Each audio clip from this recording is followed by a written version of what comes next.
So I'm not going to wait any longer. I'm going to bring here my father-in-law, Judge Burnett.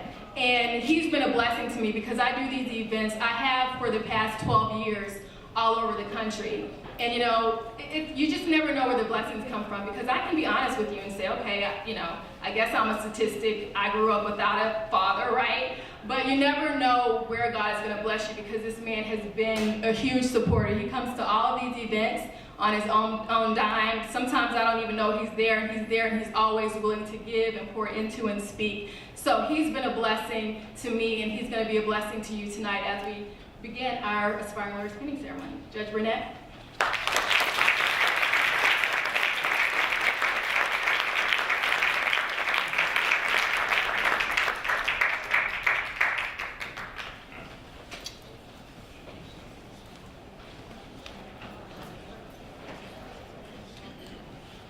Good evening, ladies and gentlemen. Amen. It fills my heart to look out at the audience here, because when I came here in the fall of 1955, and I, a little country boy, from Spotsylvania, Virginia, attended Howard University undergraduate and had plans to go to Howard Law School. But God reached out and said to me that He wanted me to be a leader in the civil rights movement of this country.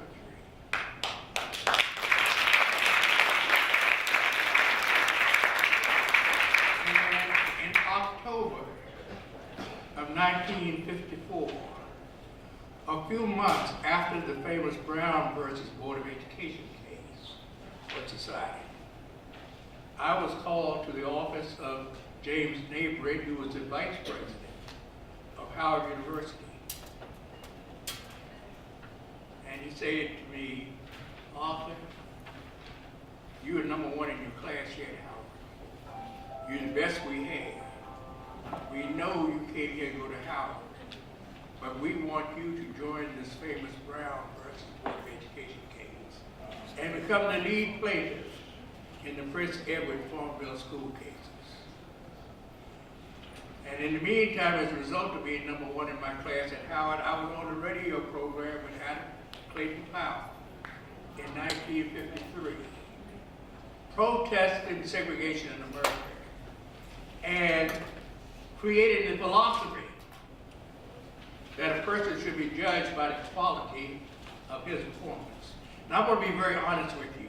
At that point, we hadn't focused on incorporating women, so we were using he and his in 1953. And every Saturday, starting in September of 53, I was advocated on black radio in Washington, D.C. with Adam Clayton Powell that a person should be judged by the quality of his performance and not the color of the skin or the accident of his birth. That when you go out to buy a car, you want to know how well it performs. You may have a preference for blue car, black car, that's your individual preference, but you don't reject all cars or all cars. You judge the car for how well the engine works, how well it performs, how it achieves the purpose you want it to play in your life. Little did I realize that it would put me in a death situation where I was ready to die to open the doors of opportunity for you who are here today. Because they asked me to become 8 years before James Meredith, the equivalent of James Meredith in Virginia, to bring down the walls of massive resistance to desegregation in Virginia, where they closed schools in 5 counties. And they were opening up white citizenship schools.